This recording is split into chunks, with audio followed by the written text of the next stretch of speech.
जिथे असी गल करते हैं औरत दे हक दी, जिथे उहदे अपने शरीर उत्ते भी अपना हक नहीं।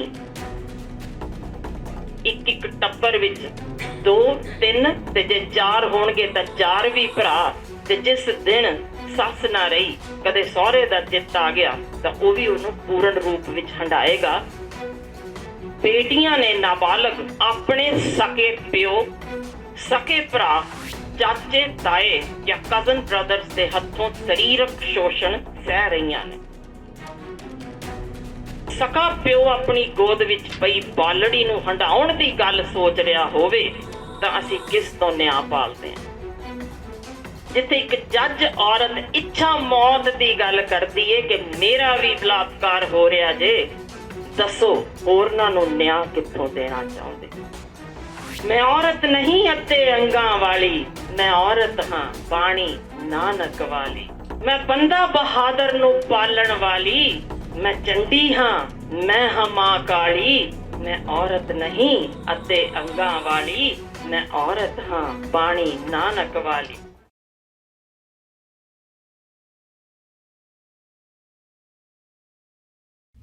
बहुत बहुत धन्यवाद जी। जिथे कलियां जांदियां होण मधोलियां, जिथे कलियां जांदियां होण मधोलियां, जिथे धीआं दियां लगदियां होण बोलियां, ते जिथे मावां जांदियां होण रोलियां, उस थां ते अज सत्कारयोग बीबी जगीर कौर जी ने जो इतिहास सिरजण की कोशिश की, ते जिथे इन्नियां उच्च पद्धरी शख्सियतां, जिस विच एक एक औरत संपूर्ण शख्सियत अपने आप विच न सिर्फ सारियां इकट्ठियां होण, बल्कि इन्नी बाकमाल ढंग दे नाल योजनावां भी उत्थे उकरियां जा रही होण, ते औरतां लई इन्ने खूबसूरत राह सिरजे गए होण, जिथे सब तो नीवी पद्धर तो लैके सब तो उच्ची पदवी ते बैठी औरत दी मुश्किल भी डिस्कस की जाती होवे, ते जिथे साडे बहुत ही सत्कारयोग हमीर सिंह वीर भी शामिल हो गए होण। मैनूं लगदा है बहुत माण दी गल है कि इत्थे मैनूं तुसीं थोड़ा समा दिता। दरअसल इंटरनेशनल लीग ऑफ नेशंस दियां मैं कुछ सतरां पढ़दियां जिथों समझ आ सकदा सौखियां कि असीं कित्थे खड़े हां ते की करन दी लोड़ है। अंतरराष्ट्रीय अंकड़े ने, मैं सिर्फ 2 या 3 ही पढ़ांगी जिथों बहुत खूबसूरत ढंग नाल स्पष्ट हो जाता है की करन दी लोड़। इन्हां अनुसार 1.3 बिलियन लोग जो दुनिया भर विच गरीब ने, उहदे विचों 70% औरतां ने। यह भी मन्निया गया है कि दुनिया भर के जिन्ने भी तरह के काम किए जा रहे हैं, जिस घर के काम शामिल ने, ख्याल करियो जे घर विच काम लई भी कोई रखते हैं, अजकल तो 20-25 हज़ार रुपए महीना तक की इस वेले रेट चल रहा है। तो वह औरत जिहड़ी सवेर तो रात तक काम ते जुटी है, वो विच शामिल है। तो दुनिया भर के जिन्ने भी कीते काम इस वेले कीते जा रहे हैं, उस 2/3 वर्किंग आवर्स औरत दे जिम्मे लाए गए हैं। इहदे विच कमाल की गल यह भी जे कि दुनिया भर की जिन्नी भी दौलत किसी भी थां ते इस वेले होवे, उहदे विचों सिर्फ 1/3 औरत दे कोल जे, वो भी गिणियां चुनियां दे कोल, बहुतियां कोल है नहीं। हुण इहदे विचों एक होर कमाल की गल भी सुन लो। 876 मिलियन जिहड़े दुनिया भर दे अनपढ़ लोग ने, 876 मिलियन, ਉਹਦੇ ਵਿੱਚੋਂ 2/3 ਤੋਂ ਵੱਧ ਔਰਤਾਂ ਨੇ। ਇੰਨੀ ਕੁ ਗੱਲ ਹੀ ਜੇ ਅਸੀਂ ਸਮਝ ਲਈਏ ਕਿ ਕਿੱਥੇ ਅਸੀਂ ਖੜੇ ਹਾਂ, ਕੀ ਕੰਮ ਕਰਨ ਦੀ ਲੋੜ ਹੈ, ਤਾਂ ਫਿਰ ਬਖੂਬੀ ਇਹ ਵੀ ਜਾਣਨਾ ਚਾਹਾਂਗੇ ਕਿ ਭਾਰਤ ਦੇ ਵਿੱਚ ਕੀ ਅੰਕੜੇ ਨੇ। ਉਹਨਾਂ ਵਿੱਚੋਂ ਪੰਜਾਬ ਦੀ ਗੱਲ ਕਰਾਂ ਤਾਂ ਇਸ ਵੇਲੇ ਜੇ ਭਾਰਤ ਵਿੱਚ 40% ਇਹਨਾਂ ਨੇ ਕਿਹਾ ਕਿ ਅੱਜ ਵੀ ਚਾਈਲਡ ਮੈਰਿਜਸ ਹਨ। ਜਿਹੜਾ ਇਨਕਾਰ ਕਰਨਾ ਚਾਹੁੰਦਾ ਹੈ, ਮੈਂ ਹਾਂ ਹੀ ਬੱਚਿਆਂ ਦੀ ਡਾਕਟਰ, ਆਓ ਦਿਖਾਵਾਂਗੀ ਅੱਜ ਵੀ 17 ਵਰਿਆਂ ਦੀ ਇੱਕ ਬੇਟੀ ਧੀ ਜੰਮ ਚੁੱਕੀ ਹੈ, ਸਾਡੇ ਕੋਲ ਪਿਆ ਉਹ। ਸੋ ਇਹੋ ਜਿਹਾ ਕੰਮ ਅਸੀਂ ਰੋਜ਼ ਵੇਖਦੇ ਹਾਂ।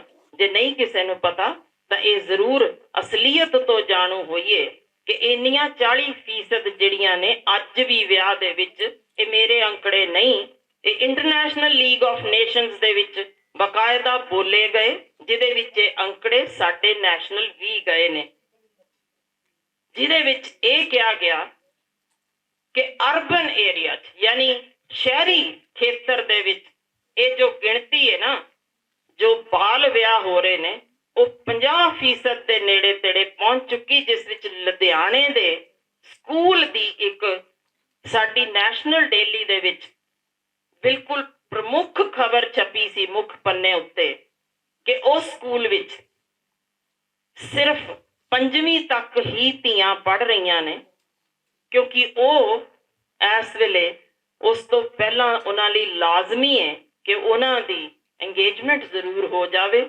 ਤੇ 7ਵੀਂ ਜਮਾਤ ਤੱਕ ਜਦੋਂ ਮੁੰਡਾ ਪੜ੍ਹ ਜਾਂਦਾ ਉਦੋਂ ਤੱਕ ਉਹ 5ਵੀਂ ਜਮਾਤ ਤੋਂ ਜਿਹੜੀ ਕੱਢ ਲਈ ਗਈ, ਉਹਦੇ ਨਾਲ ਉਹਨੂੰ ਜ਼ਰੂਰ ਕਿਸੇ ਨਾ ਕਿਸੇ ਢੰਗ ਨਾਲ ਵਿਆਹ ਕੇ ਤੋਰਨ ਦੀ ਕੋਸ਼ਿਸ਼ ਕੀਤੀ ਜਾਂਦੀ ਹੈ, ਭਾਵੇਂ ਰੱਖ ਲਈ ਜਾਏ, ਬਾਅਦ ਵਿੱਚ ਤੋਰ ਲਈ ਜਾਵੇ।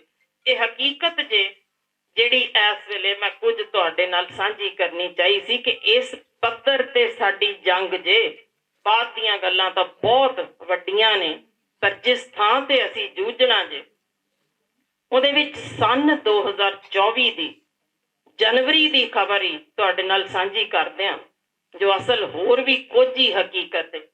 ਅਸੀਂ ਸ਼ਾਇਦ ਸੋਚਦੇ ਸਾਂ ਦ੍ਰੋਪਦੀ ਪ੍ਰਥਾ ਖਤਮ ਹੋ ਗਈ ਹੈ। ਹਿਮਾਚਲ ਦੇ ਸਿਰਮੌਰ ਜ਼ਿਲ੍ਹੇ ਵਿੱਚ ਭਾਟੀ ਕਮਿਊਨਿਟੀ ਵਿੱਚ ਜਾਇਓ, ਬਹੁਤ ਤੁਹਾਨੂੰ ਇੱਕ ਨਹੀਂ ਪੂਰੀ ਦੀ ਪੂਰੀ ਉਸ ਪਿੰਡ ਦੇ ਵਿੱਚ ਤੁਹਾਨੂੰ ਇੱਕੋ ਹੀ ਚੀਜ਼ ਸੁਣਾਈ ਦਿੱਤੀ ਜਾਏਗੀ। ਉਹ ਹੈ ਕਿ ਇੱਕ ਧੀ ਉਸ ਘਰ ਵਿੱਚ ਸਮੁੱਚੇ ਤੌਰ ਤੇ ਵਿਆਹੀ ਜਾਂਦੀ ਹੈ। ਯਾਨੀ ਜੇ 2 ਭਰਾ ਨੇ ਤਾਂ 2 ਨਾਲ, 3 ਨੇ ਤਾਂ 3 ਨਾਲ, ਵਿਆਹੀ ਉਹ ਇਕੱਲੀ ਹੋਈ ਜਾਏਗੀ।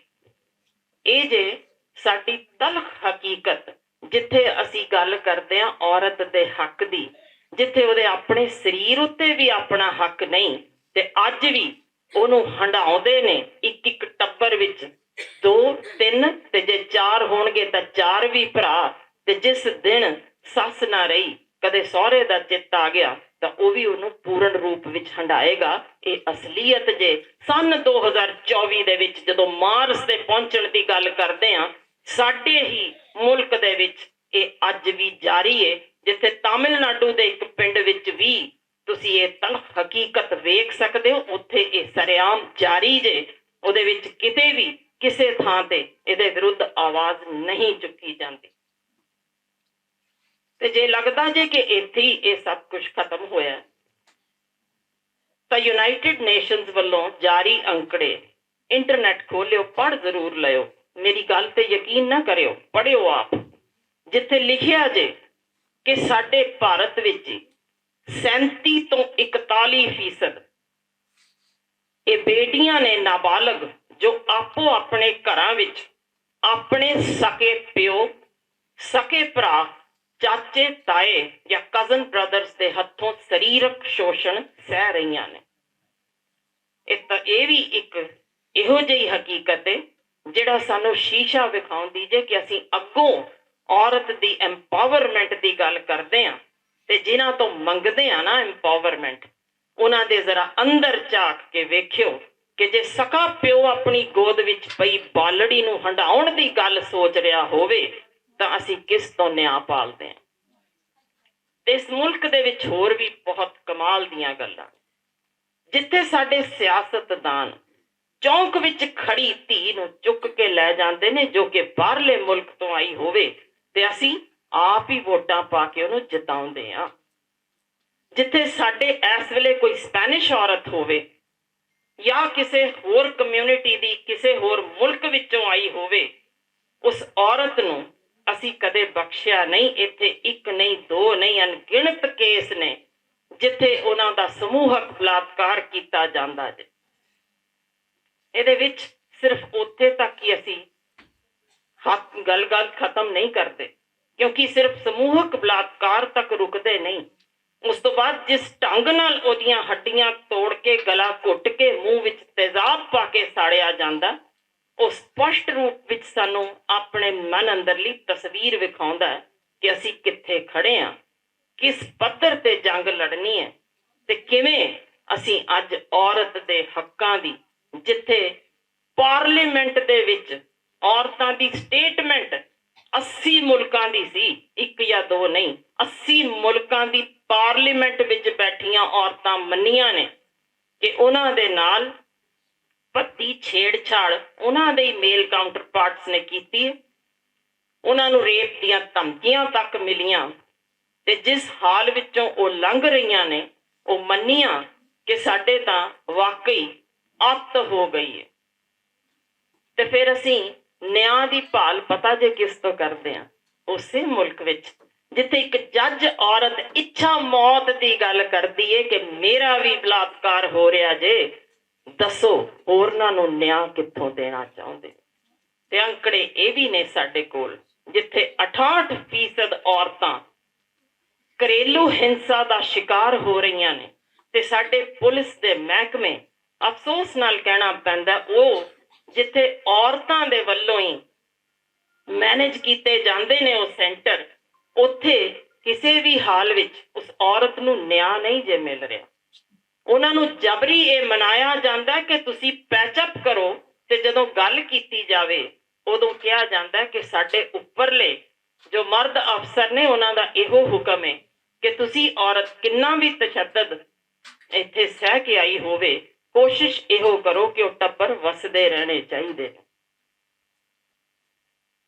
ਇਹ ਤਲਖ ਹਕੀਕਤਾਂ ਤੋਂ ਬਾਅਦ ਜਦੋਂ ਅਸੀਂ ਵੇਖਦੇ ਹਾਂ ਇੱਕ ਦੂਜਾ ਪਾਸਾ,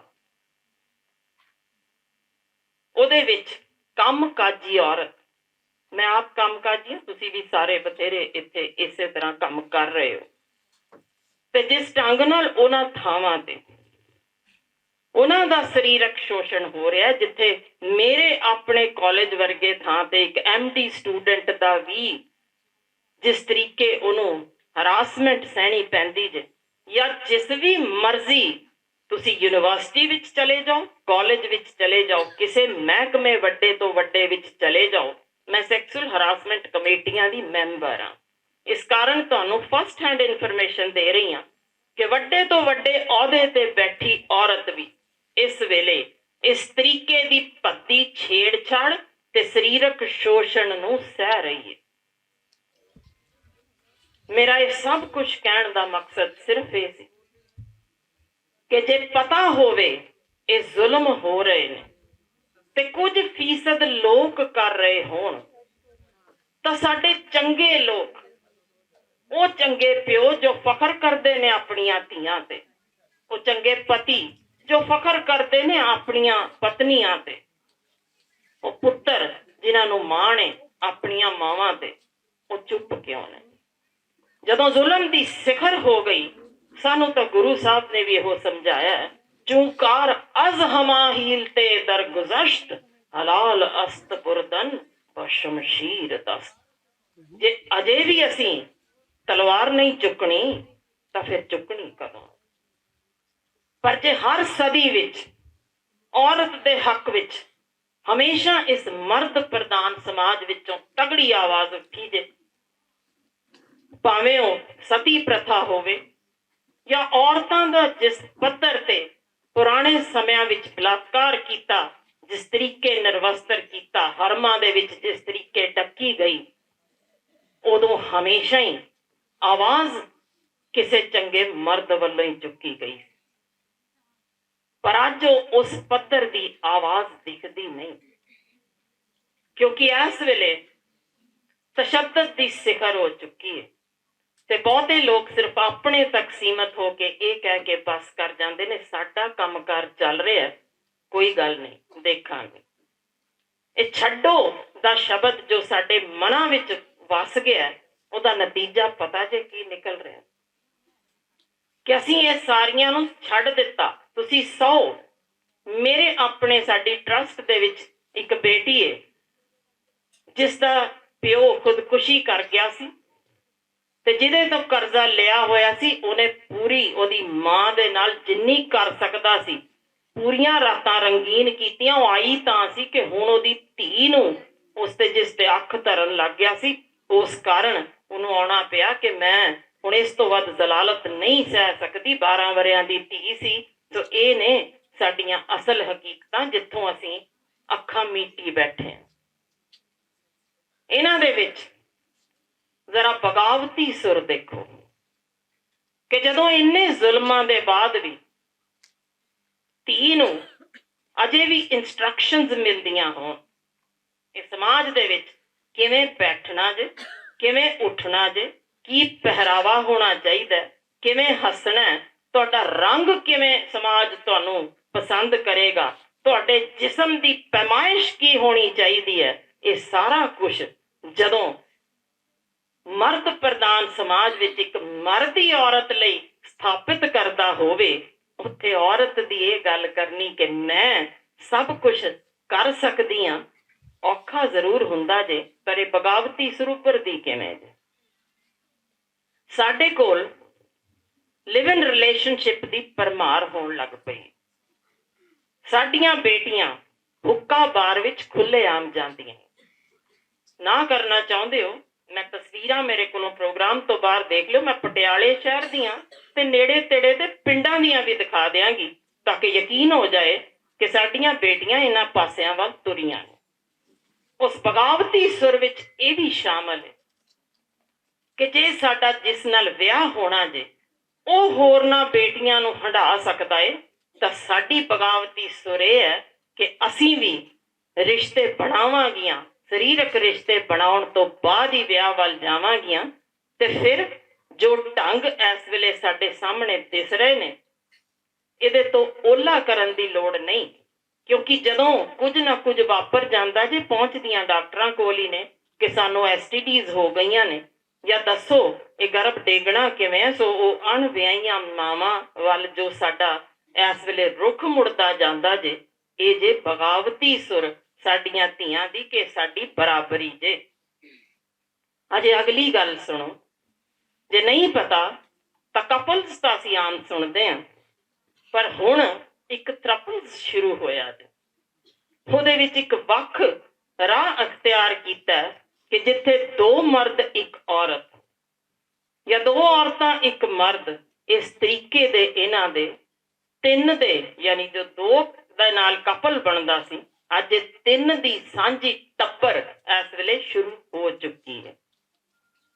ਸ਼ੁਰੂਆਤੀ ਦੌਰ ਵਿੱਚ ਇਹ ਦਿਓਰ ਤੱਕ ਸੀਮਤ ਸੀ ਤੇ ਇੱਕ ਔਰਤ ਸੀ ਜੋ ਪਤੀ ਤੇ ਦਿਓਰ ਵਿੱਚ ਵੰਡੀ ਜਾਂਦੀ ਸੀ। ਪਰ ਹੁਣ ਇਹ ਔਰਤ ਦੀ ਬਗਾਵਤੀ ਸੁਰ ਹੈ ਕਿ ਅਸੀਂ 2 ਹਾਂ ਤੇ ਇੱਕ ਮਰਦ ਰੱਖਾਂਗੇ। ਇਹੀ ਕਾਰਨ ਜੇ ਕਿ ਨਰ ਵੇਸਵਾਵਾਂ ਦਾ ਪੂਰੀ ਦੁਨੀਆ ਵਿੱਚ ਤਾਂ ਹੈ ਹੀ ਹੈ, ਪੰਜਾਬ ਵਿੱਚ ਵੀ ਨਰ ਵੇਸਵਾਵਾਂ ਮਿਲਦੀਆਂ ਜੇ।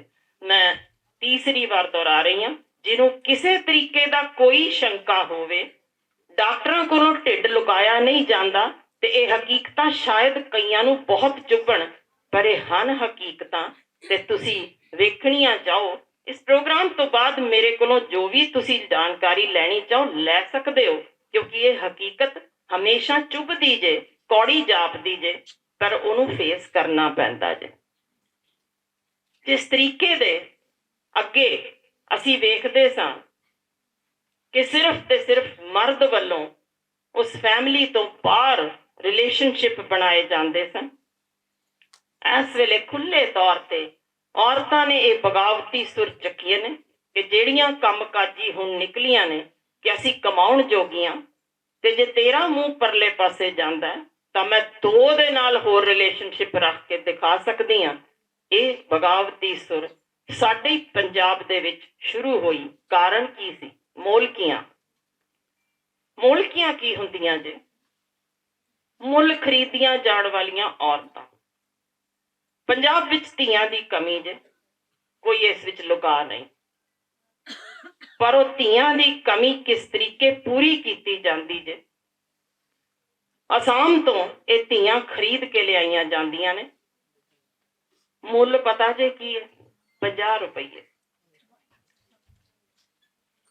ਜੇ ਇਸ ਵੇਲੇ ਪੁਰਾਣੇ ਸਮਿਆਂ 'ਚ ਝਾਤ ਮਾਰੋ ਨਾ, 1922 ਵਿੱਚ ਜ਼ਿਕਰ ਮਿਲਦਾ ਜੇ ਕਲਕੱਤੇ ਵਿੱਚ ਚਵਾਨੀ ਦੀਆਂ ਉਹ ਵਿਕਦੀਆਂ ਸਨ, ਕੋਈ 12 ਅੰਨੇ ਦੀਆਂ ਵੀ ਸੀ ਉਸ ਸਮੇਂ ਦੀਆਂ।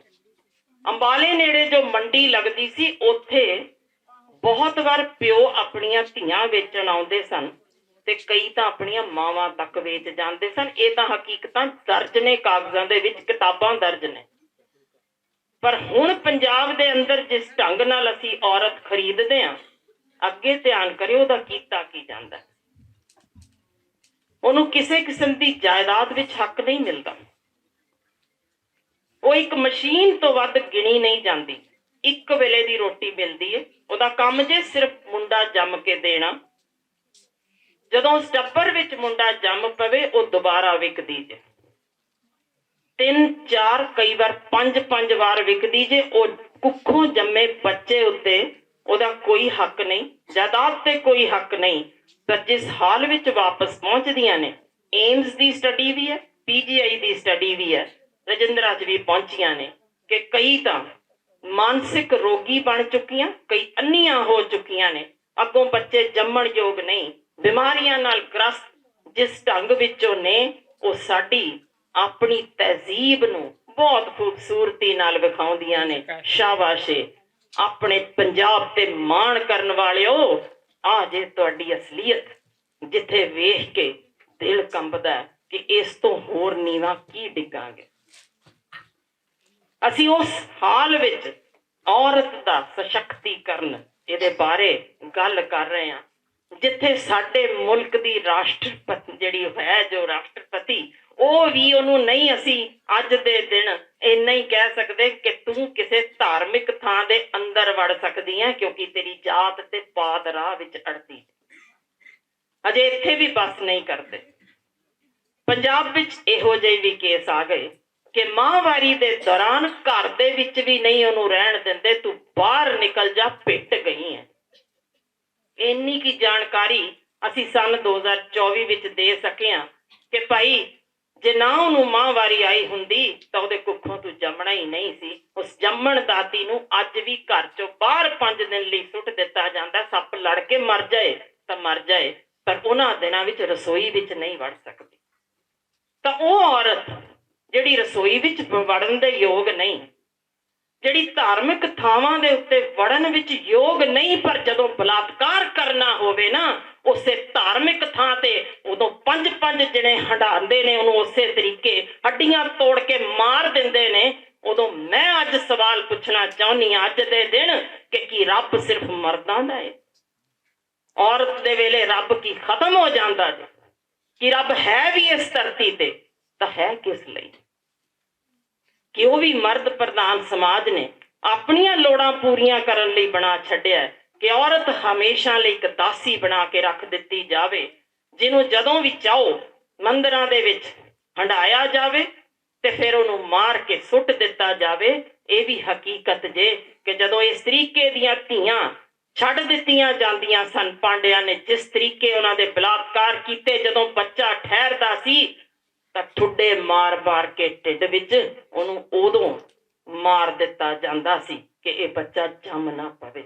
ਇਹ ਜੇ ਸਾਡੀ ਹਕੀਕਤ, ਤੇ ਫਿਰ ਉਹਦਾ ਕੀ ਜਵਾਬ ਦੇਣਾ ਚਾਹੋਗੇ ਜਦੋਂ ਮੁੱਖ ਪੰਨੇ ਉੱਤੇ ਇਹ ਖਬਰ ਛਪੀ ਹੋਵੇ ਕਿ ਵਰਿੰਦਾਵਨ ਦੇ ਆਸ਼ਰਮ ਜਿੱਥੇ ਵਿਧਵਾਵਾਂ ਰੱਖੀਆਂ ਗਈਆਂ ਸੀ।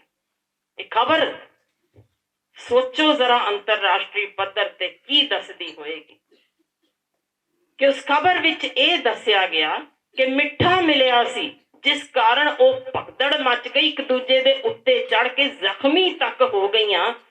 ਕਾਰਨ ਸੀ ਕਿ ਉਹਨਾਂ ਨੂੰ 7 ਵਰਿਆਂ ਬਾਅਦ ਕੁਝ ਮਿੱਠਾ ਚੱਖਣ ਨੂੰ ਮਿਲਿਆ। ਇਹ ਤਾਂ ਅਸੀਂ ਆਪਣੀਆਂ ਵਿਧਵਾਵਾਂ ਦਾ ਹਾਲ ਇੱਥੇ ਕਰਦੇ ਹਾਂ। ਜਿੱਥੇ ਉਹਨਾਂ ਨੂੰ ਕੋਈ ਕਿਸੇ ਤਰੀਕੇ ਦੀ ਹੱਕ ਨਹੀਂ। 5 ਰੁਪਈਏ ਦੱਸ ਦੇਣਾ, ਚਾਹ ਵੀ ਨਹੀਂ ਮਿਲਦੀ। 5 ਰੁਪਈਏ ਰੋਜ਼ ਦੇ ਭਜਨ ਗਾ ਕੇ ਉਹਨਾਂ ਨੂੰ ਮਿਲਦੇ ਨੇ। ਉਹਨਾਂ ਨੇ ਸਰੀਰ ਵੀ ਢਕਣਾ, ਜਿੱਥੇ ਉਹਨਾਂ ਨੇ 2 ਵੇਲੇ ਦੀ ਰੋਟੀ ਦਾ ਜੁਗਾੜ ਵੀ ਕਰਨਾ ਤੇ ਬਿਮਾਰ ਵੀ ਹੋਣਾ। ਪਰ ਸਾਡਾ ਸੁਪਰੀਮ ਕੋਰਟ ਦਾ ਜੱਜ ਰੋਇਆ ਸੀ ਜਦੋਂ ਇਹ ਖਬਰ ਛਪੀ ਸੀ, ਕਿਉਂਕਿ ਖਬਰ ਦੇ ਅਖੀਰ ਵਿੱਚ ਲਿਖਿਆ ਸੀ ਕਿ ਇਹਨਾਂ ਔਰਤਾਂ ਵਿੱਚੋਂ ਜਦੋਂ ਕੋਈ ਮਰ ਜਾਂਦਾ ਨਾ, ਇਹ ਬੇਗੈਰਤ ਭਾਰਤੀ ਲੱਕੜਾਂ ਵੀ ਨਹੀਂ ਦਿੰਦੇ, ਜਿਸਮ ਦੇ ਟੋਟੇ ਕਰਕੇ ਬੋਰੀ ਵਿੱਚ ਭਰ ਕੇ ਬਾਹਰ ਕੂੜੇ ਦੇ ਢੇਰ ਤੇ ਸੁੱਟ ਦਿੰਦੇ ਨੇ। ਇਸ ਦੇ ਬਾਵਜੂਦ ਜੱਜ ਤਾਂ ਰੋ ਪਿਆ, ਪਰ ਸਾਡੇ ਭਾਰਤ ਵਿੱਚੋਂ ਕੋਈ ਨਹੀਂ ਖੜਾ ਹੋਇਆ ਕਿ ਉਹਨਾਂ ਲਈ ਕ੍ਰੈਮੇਟੋਰੀਅਮ ਬਣਾ ਦਿੱਤਾ ਜਾਵੇ। ਉਹ ਵੀ NRI ਆਏ ਸਨ ਜਿਨ੍ਹਾਂ ਨੇ ਉਹ ਕ੍ਰੈਮੇਟੋਰੀਅਮ ਉੱਥੇ ਤਿਆਰ ਕੀਤਾ। ਇਸ ਤਲਖ ਹਕੀਕਤ ਵਿੱਚ ਅਸੀਂ ਔਰਤ ਦਾ ਸਸ਼ਕਤੀਕਰਨ ਉਹਦੀ ਗੱਲ ਕਰਦੇ ਹਾਂ, ਜਿੱਥੇ ਹਰਿਆਣੇ ਦੇ ਸਹਾਰਾ ਘਰਾਂ ਦੇ ਵਿੱਚ ਨਾਬਾਲਗ ਬੇਟੀਆਂ ਦੀ ਨੇਕਡ ਪਰੇਡ ਕੀਤੀ ਜਾਂਦੀ ਹੋਏ ਖਰੀਦਦਾਰ ਕੌਣ ਸਨ? ਤਗੜੇ ਸਿਆਸਤਦਾਨ, IAS officer, IFS officer, police ਦੇ ਸਭ ਤੋਂ ਚੋਟੀ ਦੇ ਉੱਥੇ ਜਿਹੜੇ ਵੀ ਬੈਠੇ ਸਨ, ਤੇ ਨਾਲ ਫਿਰ ਫੋਰਨ ਡਿਗਨਿਟਰੀ। ਉਹਨਾਂ ਦੇ ਸਾਹਮਣੇ ਸਾਡੀਆਂ ਉਹ ਸੁੱਟੀਆਂ ਹੋਈਆਂ ਧੀਆਂ ਜਿਸ ਤਰੀਕੇ ਨਾਲ ਨੇਕਡ ਪਰੇਡ ਤੋਂ ਬਾਅਦ ਪੱਖਿਆਂ ਨਾਲ ਪੁੱਠੀਆਂ ਵੀ ਟੰਗੀਆਂ ਗਈਆਂ, ਤੇ ਜਿਵੇਂ ਉਹਨਾਂ ਦਾ ਸਰੀਰਕ ਸ਼ੋਸ਼ਣ ਹੋਇਆ, ਬਿਆਨੋਂ ਬਾਹਰ ਜੇ।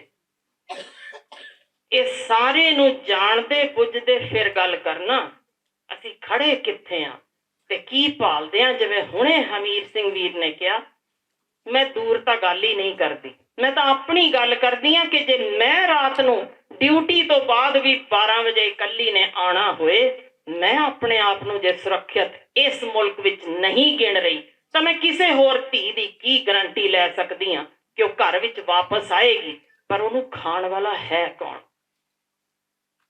ਉਸੇ ਹੀ ਔਰਤ ਦੇ ਕੁੱਖੋਂ ਜੰਮਿਆ ਪੁੱਤਰ ਜਿਹੜਾ ਇਹ ਕਾਰਾ ਕਰ ਰਿਹਾ ਜੇ। ਤਾਂ ਫਿਰ ਅਸਲ ਇਹ ਦਿਨ ਮਨਾਉਣ ਦਾ ਮਕਸਦ ਬਿਲਕੁਲ ਮੈਂ 200% ਸਹਿਮਤ ਹਾਂ ਅਮੀਰ ਵੀਰ ਨਾਲ ਕਿ ਅਸਲ ਸਾਨੂੰ ਲੋੜ ਜੇ ਸਾਡੇ ਭਰਾਵਾਂ ਦੇ, ਸਾਡੇ ਪੁੱਤਰਾਂ ਨੂੰ ਇਹ ਜਾਣਕਾਰੀ ਦੇਣ ਲਈ ਕਿ ਕਾਕਾ ਘਰ ਵਿੱਚ ਜੇ ਤੇਰੀ ਭੈਣ ਭੈਣ ਹੈ ਤਾਂ ਗੁਆਂਢ ਦੀ ਧੀ ਵੀ ਭੈਣ ਹੈ। ਜਦੋਂ ਤੱਕ ਔਰਤ ਇਹ ਆਪਣੇ ਉੱਤੇ ਜ਼ਿੰਮੇਵਾਰੀ ਨਹੀਂ ਚੁੱਕਦੀ ਕਿ ਉਹਨੇ ਪੁੱਤਰਾਂ ਨੂੰ ਸਮਝਾਉਣਾ, ਇਹ ਕਦੇ ਵੀ ਕ੍ਰਾਈਮ ਨਹੀਂ ਜੇ ਰੁਕ ਸਕਣਾ। ਤੁਸੀਂ ਜਿੱਥੇ ਮਰਜ਼ੀ ਤੱਕ ਪਹੁੰਚ ਜਾਓ। ਸੋ ਹਰ ਔਰਤ ਨੂੰ ਸਰੀਰਕ ਪੱਖੋਂ, ਮਾਨਸਿਕ ਪੱਖੋਂ ਤਗੜੇ ਹੋਣਾ ਪੈਣਾ। ਬਿਲਕੁਲ ਉਹਨੂੰ ਹਰ ਹਾਲ ਵਿੱਚ ਪੜ੍ਹਨਾ ਵੀ ਪੈਣਾ। ਪਰ ਪੜ੍ਹਾਈ ਮੈਂ ਦੱਸ ਚੁੱਕੀ ਹਾਂ ਕਿ ਕਿਸ ਹੱਦ ਤੱਕ ਧੀਆਂ ਨੂੰ ਕੱਢ ਲਿਆ ਜਾ ਰਿਹਾ ਤੇ ਕਿਵੇਂ ਉਹਨਾਂ ਨੂੰ ਵਿਆਹਿਆ ਜਾ ਰਿਹਾ। ਸੋ ਸਾਨੂੰ ਬਹੁਤ ਵੱਡੀ ਤਗੜੀ ਮੂਵਮੈਂਟ ਦੀ ਲੋੜ ਹੈ ਕਿ ਉਹਨਾਂ ਬੇਟੀਆਂ ਨੂੰ ਅਸੀਂ ਵਾਪਸ ਖੜੇ ਕਰ ਸਕੀਏ। ਪਰ ਮੈਂ ਇੱਕ ਆਖਰੀ ਜ਼ਰੂਰ ਐਗਜ਼ਾਮਪਲ ਦੇ ਕੇ ਜਾਣਾ ਚਾਹੁੰਦੀ ਹਾਂ, ਮਾਰੀਆ ਦੀ। ਅਸੀਂ ਇਹ ਮੰਨਿਆ ਕਿ ਜ਼ੁਲਮ ਸਿਖਰ ਦਾ ਜੇ। ਇਸ ਮਾਹੌਲ ਦੇ ਵਿੱਚ ਵੀ ਇੱਕ ਔਰਤ ਜਿਹੜੀ ਬਚਪਨ ਵਿੱਚ ਸੁੱਟ ਦਿੱਤੀ ਗਈ, ਉਹਨੂੰ ਕਿਸੇ ਹੋਰ ਨੇ ਪਾਲਿਆ ਅੱਤ ਦੀ ਗਰੀਬੀ ਦੇ ਵਿੱਚ। ਉਹਦੇ ਨਾਲ ਹੋਰ 5 ਬੱਚੇ ਸਨ ਉਸੇ ਘਰ ਵਿੱਚ, ਤੇ ਜਿਸ ਲੇਡੀ ਨੇ ਉਹਨੂੰ ਪਾਲਿਆ ਉਹਦੇ ਪਤੀ ਦੀ ਮੌਤ ਹੋ ਗਈ ਸੀ। ਉਹ ਗਰੀਬੀ ਦੇ ਵਿੱਚ ਉਹੀ 5 ਬੱਚਿਆਂ ਦੇ ਵਿੱਚ ਪਲ ਕੇ ਆਪ ਮਿਹਨਤ ਨਾਲ 에ਅਰ ਹੋਸਟੈਸ ਬਣੀ। 에ਅਰ ਹੋਸਟੈਸ ਜਦੋਂ ਬਣ ਗਈ ਸੀ, ਇੱਕ ਵਾਰ ਉਹਨੂੰ ਢੱਕ ਕੇ ਰੁਕਣਾ ਪਿਆ, ਜਿੱਥੇ ਉਹ ਕੁਝ ਸਮੇਂ ਲਈ ਉਹਨੂੰ ਵਕਤ ਸੀ ਜਦੋਂ ਉੱਥੇ ਘੁੰਮਣ ਨਿਕਲ ਗਈ। ਜਦੋਂ ਉੱਥੇ ਘੁੰਮ ਕੇ ਉਸ ਦੇਖਿਆ ਕਿ ਮੈਨੂੰ ਲੱਗਦਾ ਸੀ ਮੈਂ ਹੀ ਸਭ ਤੋਂ ਗਰੀਬ ਔਰਤ ਹਾਂ, ਪਰ ਮੇਰੇ ਤੋਂ ਕਈ ਗੁਣਾ ਵੱਧ ਗਰੀਬ ਇੱਥੇ ਨੇ। ਤਾਂ ਉਹਨੂੰ ਹੋਰ ਕੁਝ ਸੁਝਿਆ ਨਹੀਂ, ਕੁਝ ਮਾਵਾਂ ਨਾਲ ਵਾਅਦਾ ਕਰ ਆਈ ਕਿ ਮੈਂ ਵਾਅਦਾ ਕਰਦੀ ਹਾਂ ਤੁਹਾਡੇ 10 ਬੱਚਿਆਂ ਨੂੰ ਕੋਸ਼ਿਸ਼ ਕਰਾਂਗੀ ਜ਼ਰੂਰ ਪੜ੍ਹਾ ਲਵਾਂ। ਪੈਸੇ ਤਾਂ ਸਨ ਨਹੀਂ। ਉਸ ਔਰਤ ਨੇ ਜੋ ਕਦੇ ਹੀ ਕੁਝ ਵੀ ਨਹੀਂ ਸੀ ਕੀਤਾ, ਮਨ ਵਿੱਚ ਕਿਉਂਕਿ ਠਾਣ ਲਿਆ ਸੀ, ਰੋਜ਼ ਦਾ ਭੱਜਣਾ ਸ਼ੁਰੂ ਕਰ ਦਿੱਤਾ। ਕਿਤੋਂ ਸਿੱਖਿਆ ਨਹੀਂ ਸੀ।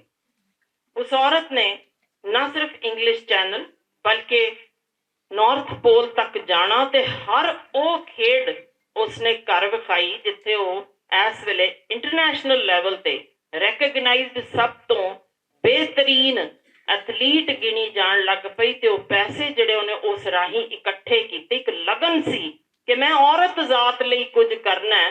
ਤੇ ਉਹ ਸੁੱਟੀਆਂ ਹੋਈਆਂ ਧੀਆਂ ਜਾਂ ਜਿਹੜੀਆਂ ਗਰੀਬ ਧੀਆਂ ਸਨ, ਪਤਾ ਜੇ ਕਿੰਨੀਆਂ?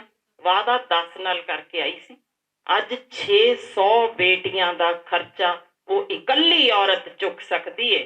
ਤਾਂ ਮੇਰਾ ਅੱਜ ਆਉਣ ਦਾ ਮਕਸਦ ਇਹੋ ਸੀ ਕਿ ਜੇ ਸਾਡੀ ਬੀਬੀ ਜਗੀਰ ਕੌਰ ਇਕੱਲੀ ਇੱਕ ਪੂਰੀ ਔਰਤ ਜ਼ਾਤ ਨੂੰ ਇਸ ਉੱਚੇ ਪੱਧਰ ਤੱਕ ਲਿਜਾ ਕੇ ਖੜੀ ਕਰਕੇ ਦਿਖਾ ਸਕਦੀ ਹੈ, ਜਾਂ ਸਾਡੀ ਇੱਕ ਇੱਕ ਭੈਣ ਜੋ ਇੱਥੇ ਬੈਠੀ ਹੈ ਆਪਣੇ ਆਪ ਵਿੱਚ ਸਮਰੱਥ ਇੱਕ ਪੂਰੀ ਇੰਸਟੀਟਿਊਸ਼ਨ ਜੇ, ਜਾਂ ਇੱਥੇ ਬੈਠੀ ਹਰ ਧੀ ਜੋ ਪੂਰਨ ਰੂਪ ਵਿੱਚ ਸਸ਼ਕਤ ਹੈ, ਕਿਉਂ ਨਹੀਂ ਇਸੇ ਤਰੀਕੇ ਆਪਣਾ ਆਪਣਾ ਜਿਹਾਦ ਵਿੱਢ ਸਕਦੀਆਂ?